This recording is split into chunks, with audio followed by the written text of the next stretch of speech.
شپه خاموشه ده خو ستا ذهن یو طوفان دی. هغه فکرونه چې ته یې چاته نشي ویلی، هغه پوښتنې چې ستا ایمان لرزوي، ته ویریږې، ته ځان له لاسه ورکوې او شاید فکر کوې چې ته کمزوري شوې، خو حقیقت برعکس دی.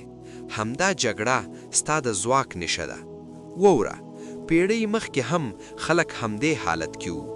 هغوی ویل داسې فکرونه راځي چې ویلې یې هم راته سخت دي. هغوی فکر کول چې تباه شوي دي، خو جواب څه و؟ دا د رښتیاني ایمان نښه ده. هو، ځکه شیطان پر هر چا برید نه کوي، هغه یوازې پر هغه زړه برید کوي چې لا هم روښانه وي. هغه غواړي ته ویریږې، هغه غواړي ته یوازې پاتې شې، خو ته یوازې نه یې. نو کله چې دا فکرونه راشي، مه ورسره جګړه کوه، مه ورسره بحث کوه، یوازې دا ووایه اعوذ بالله من الشیطان الرجیم او خپل ذهن واړوه لمونځ ته، ذکر ته، الله ته، ځکه همدا ستا ډال دی.